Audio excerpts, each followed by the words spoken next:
जय सिया राम। तो कल तक हमने अपनी प्यारी कथा रसिक श्री सीताराम जी को सुदामा दास जी महाराज का चरित्र श्रवण कराया। उसमें बताया कि किस तरह उनके हृदय में प्रबल वैराग्य जग गया और वे निकल पड़े एक यात्रा पे, जिसका ओर छोर कहाँ है उन्हें पता ही नहीं था। लेकिन मैया की प्रेरणा से वे पहुंचे मिथिलापुर धाम और वहाँ अद्भुत तरीके से भजन करते, वहाँ रहते, दिन रात अश्रुपात करते। जानकी मैया की खूब कृपा बरस रही थी उन पे। 84 कोस की परिक्रमा की उन्होंने जनकपुर धाम की और अब 6 महीने ऐसे ही बीत गए थे उन्हें वहाँ। अब तो मैया ने प्रेरणा दी उन्हें एक और धाम जाने की। माँ की अद्भुत प्रेरणा, अद्भुत कृपा के फल स्वरूप संतों की एक टोली मिली, जिनके साथ अब वे आए हमारे प्यारे श्री अयोध्या जी में। अवध जी की यात्रा अब प्रारंभ की उन्होंने। संतों का संग मिला, मैया की प्रेरणा मिली तो वे भी चल दिए अश्रुपूरित नेत्रों से, क्योंकि मैया का धाम छोड़ने का बिल्कुल मन नहीं कर रहा था। लेकिन फिर भी अयोध्या जी भी अपने आप में अलौकिक नगरी है, तो अब अयोध्या जी की ओर यात्रा करने लगे। मार्ग में अनेक संतों के दर्शन करते, उनके आश्रम में ठहरते, विश्राम करते, धनुषा इत्यादि तीर्थों के दर्शन करते हुए चलते, वहीं स्नान करते और ऐसे ही संतों के साथ कथा कीर्तन भजन संत दर्शन करते करते 1 महीने में आप जनकपुर से पहुंचे श्री अवधपुरी और वहां दर्शन किए। सबसे पहले तो वहां परम पावन कलिमल हरणी प्रेम भक्ति प्रदायिनी नेत्रजा श्री सरयू मैया के दर्शन किए, उनका पान किया, स्नान किया, आत्म विभोर हो गए उनके दर्शन करके। तन पुलकित हो गया, रोमावली खड़ी हो गई उनकी, वाणी गदगद हो गई, प्रेम के सात्विक भाव उदय होने लगे, नेत्रों से झरने से अश्रु बह निकले। एक वो नेत्रजा और इसमें अब इनकी उत्पन्न नेत्रजा मिलती जा रही थी। अद्भुत अलौकिक दर्शन करके वहाँ के प्रसिद्ध स्थान श्री मणि रामदास छावनी में जाके आप ठहरे। वहीं अपना निवास स्थान बनाया, जिसे हम छोटी छावनी के नाम से भी जानते हैं। अब नित्य नियम रहता आपका सरयू जी के दर्शन करना, उनका स्नान करना, जलपान करना और उसके बाद आप जाते श्री राम जन्मभूमि, फिर दशरथ महल, हनुमान गढ़ी, कनक भवन, कनक बिहारी बिहारी जी के मनोहर दर्शन करके तो आप अपनी देह की सुध बुध भूल जाते थे, जाने कब तक वहीं बैठे रह जाते थे और फिर दर्शन करते हुए वापस आ जाते अपने स्थान को और भजन करते। आपकी अलौकिक रीति देखकर, साधन भजन त्याग वैराग्य देखकर तो अयोध्या जी के अधिकतर संत महंत बहुत प्रभावित होने लगे आपसे। सब आपको अपने पास अपने आश्रम में रहने की, भजन करने की सुविधा देने के लिए कहे थे, लेकिन आप मणि रामदास जी की छावनी को छोड़कर कहीं नहीं जाते, वहीं रहते।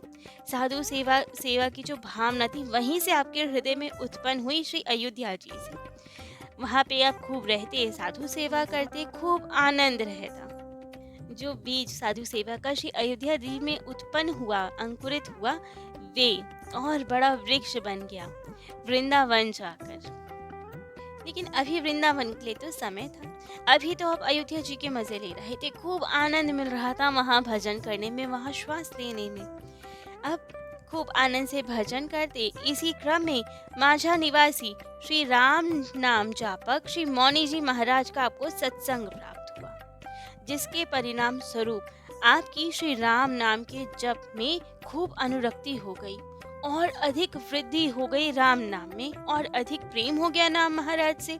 अब तो प्रतिदिन आप 1 लाख नाम जपा करते थे, श्री सीता राम नाम जपा करते थे और हमेशा नामामृत में छगे रहते थे, खूब आनंद रहता था अब आपको।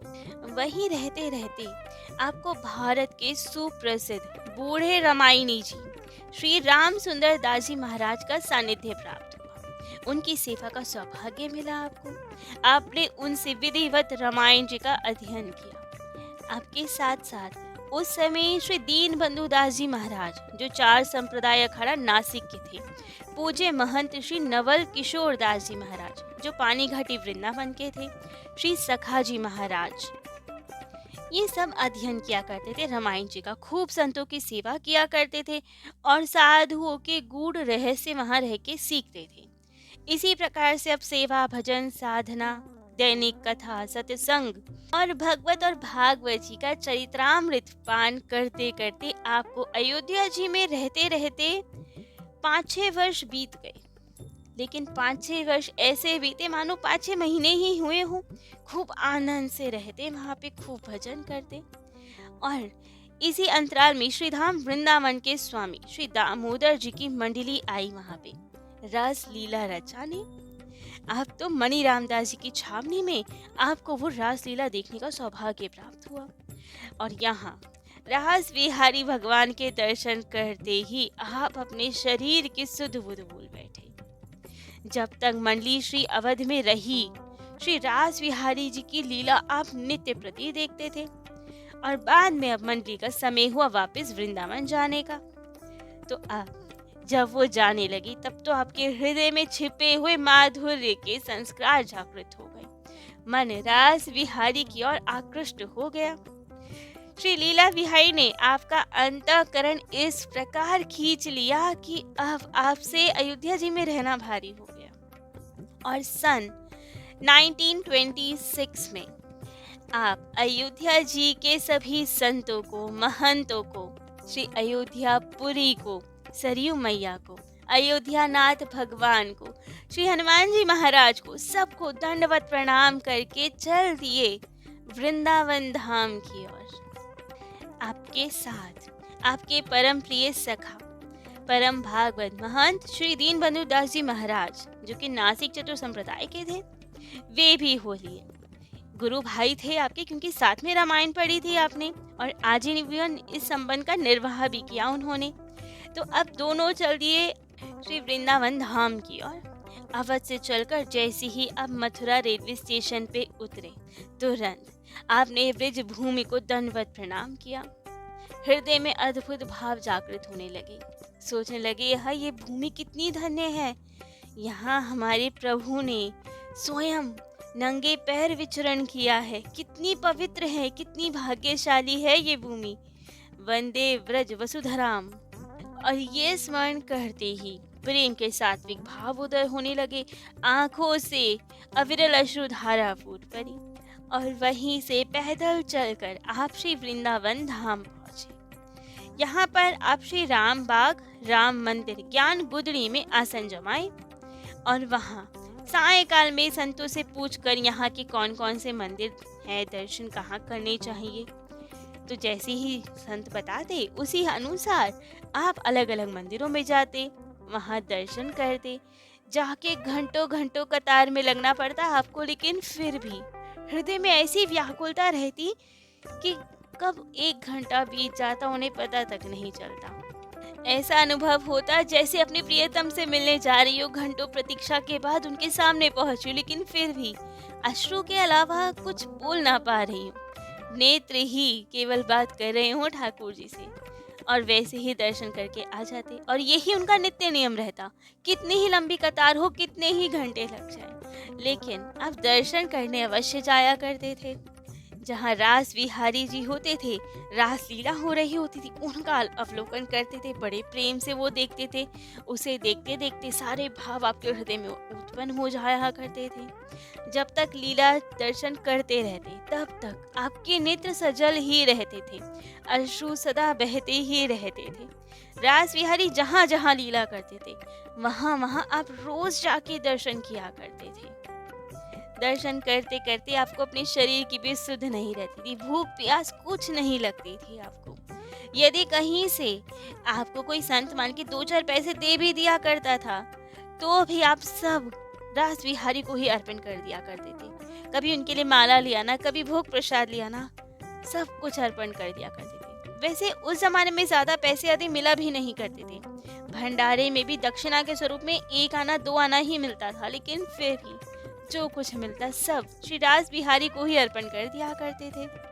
अब तो एक दिन आपके हृदय में बहुत इच्छा हुई कि ब्रज 84 में जहाँ जहाँ भगवान ने लीलाएं की है वहाँ वहाँ जाके दर्शन किया जाए। बहुत प्रबल इच्छा होने लगी।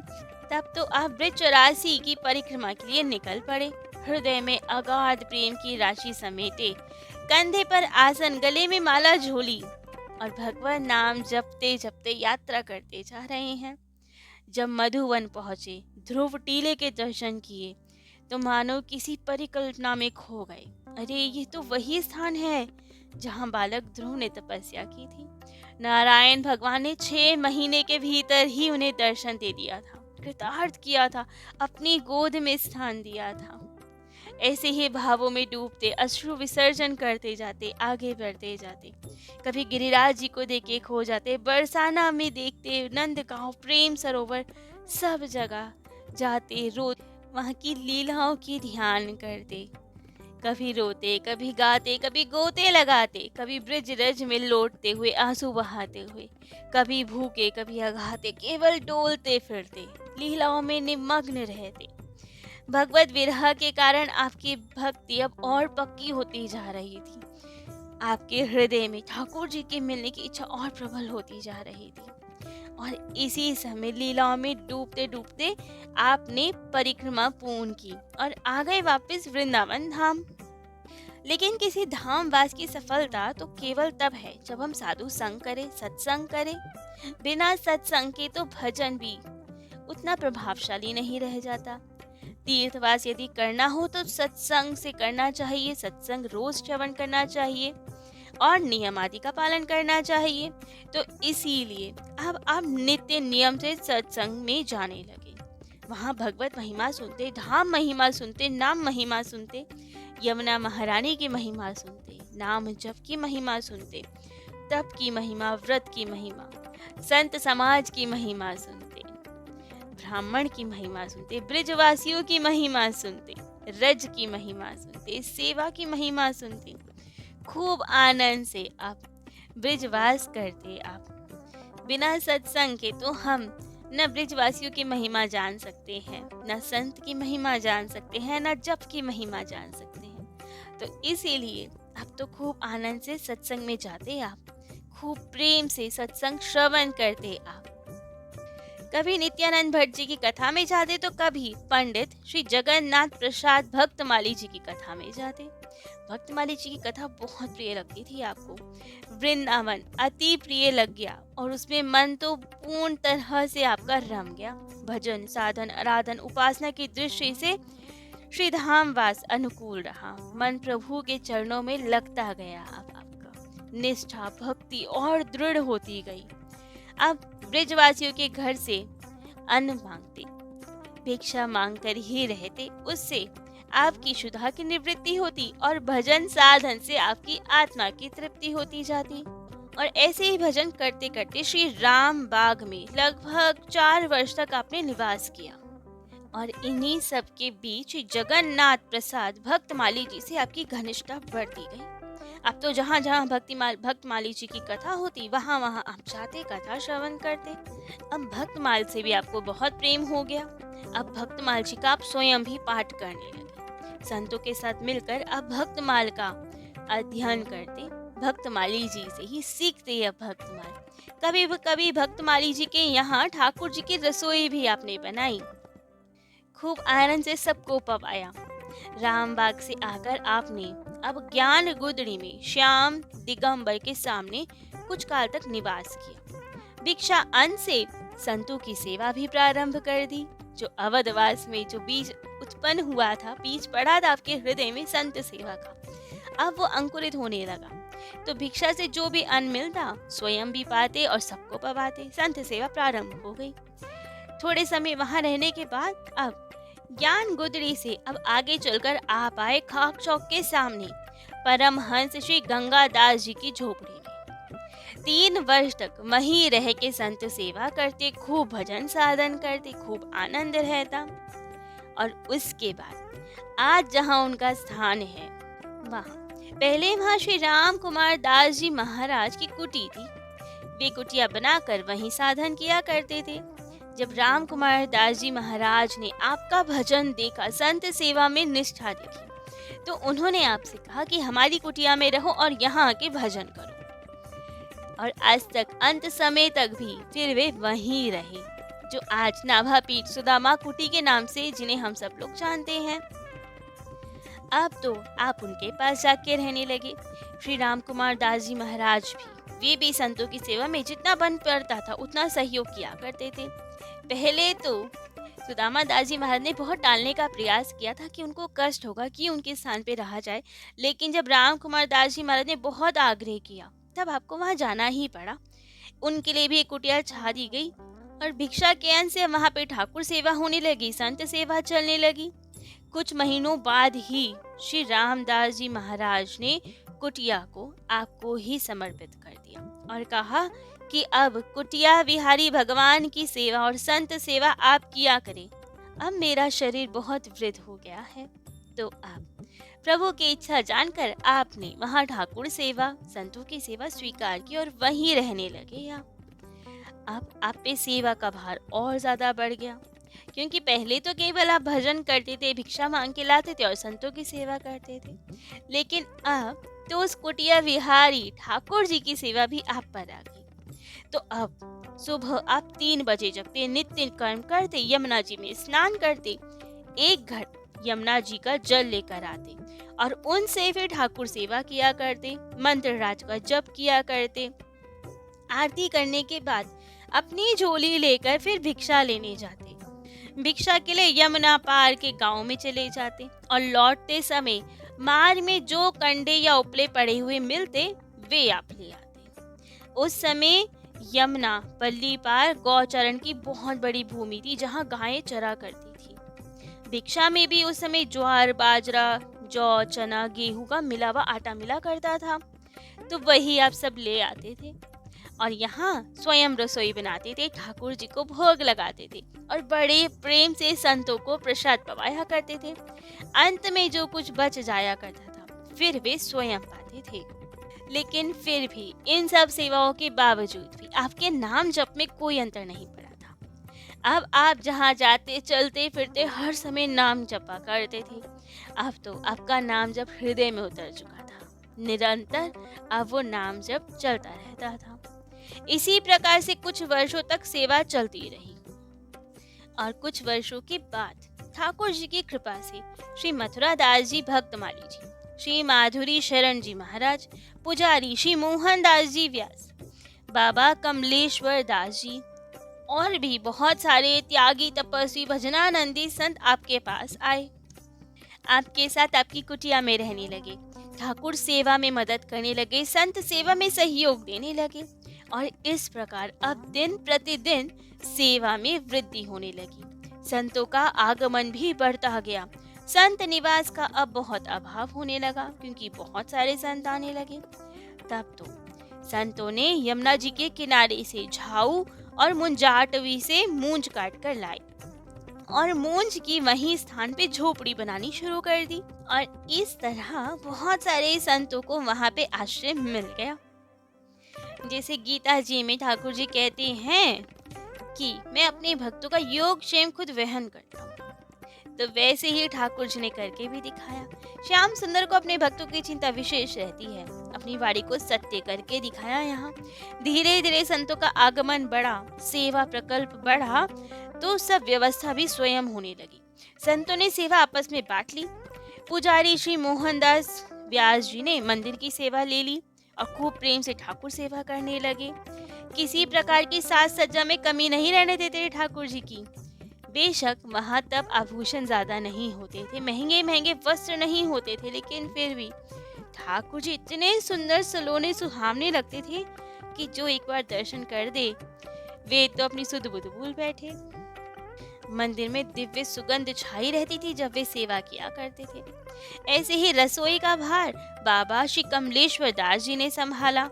संतों की सेवा किया करते थे, खूब प्रेम से रसोई बनाया करते थे, आप पंगत लगाया करते थे। आप बाबा श्री माधुरी शरण जी महाराज पहले सुदामा कुटी में ही निवास करते थे, बाद में वे जाकर रमन रेती में अली माधुरी कुटी का निर्माण करके वहां रहने लगे। आप सुदामा कुटी में भजन साधन करते थे, आने जाने वाले संतों की खूब देखरेख करते थे, उन सबकी सेवा किया करते थे बहुत प्रेम से और अपने भक्तों से भी संतों की खूब सेवा करवाया करते थे। जगत गुरु श्री निम्बार्काचार्य भगवान की सवारी जब आती थी तो उनके स्वागत में और उनके साथ सभी संतों के स्वागत में बाबा हमेशा तत्पर रहते थे। भक्तों का स्वागत सुदामा कुटी में तभी से होता आ रहा है और ये क्रम आज तक भी चला आ रहा है। ऐसे अद्भुत है बाबा मथुरा दास जी भक्तमाली जी। वे कभी विद्यालय में पढ़ने लिखने नहीं गए, एक दिन भी नहीं गए। वे तो उनके लिए तो कह सकते हैं मसी कागज छुइयो नहीं, कलम गही नहीं हाथ, लेकिन फिर भी संपूर्ण भक्तमाल छप्पे कवित्व सहित उन्हें कंठस्थ था। रामचरितमानस जी उन्हें कंठस्थ थी। विशेष बात तो ये कि उन्हें संपूर्ण महाभारत की कथा भी कंठस्थ थी।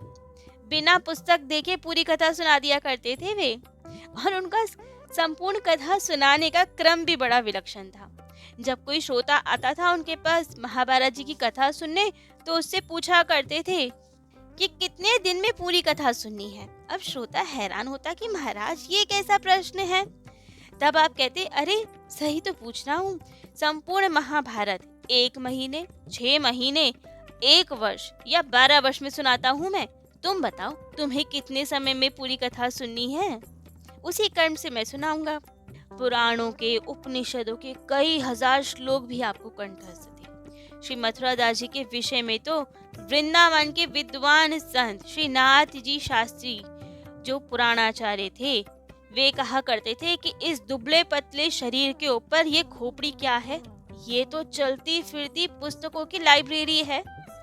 उसके बाद भी वे ऐसे विनम्र संत महिमा का ऐसा मान रखते थे कि स्वयं यमुना जी के पार जाते थे, ईंधन के लिए लकड़ी कंडे चुनकर लाते थे, सब संतों की सेवा स्वयं अपने हाथों से किया करते थे। तो ऐसे अद्भुत मथुरा दास जी महाराज। तो अब इन सब के सहयोग से श्री सुदामा दास जी महाराज को तो खूब आनंद था। सेवा बढ़ गई थी, भजन के लिए भी समय मिलता था। अब आप केवल भिक्षा के लिए जाते थे और अपने हाथों से संतों को पंगत कराया करते थे। शेष समय अब आप सत्संग करते थे, नाम जप किया करते थे, और यही क्रम कई वर्षों तक चलता रहा। भजन साधन में तन्मयता बढ़ती रही। लेकिन ऐसा क्या हुआ जो अब संतों के इतने लाडले प्यारे बन गए, पूरे वृंदावन धाम के इतने लाडले प्यारे बन गए कि उनके वृंदावन आगमन का भी शताब्दी महोत्सव मनाया गया। ऐसा और क्या क्या हुआ, कैसे आपने सबके हृदय को जीत लिया, ये सब हम अपने प्यारे कथा रसिक श्री सीताराम जी को कल श्रवण कराएंगे। आज के लिए इतना ही। जय जय श्री सीताराम।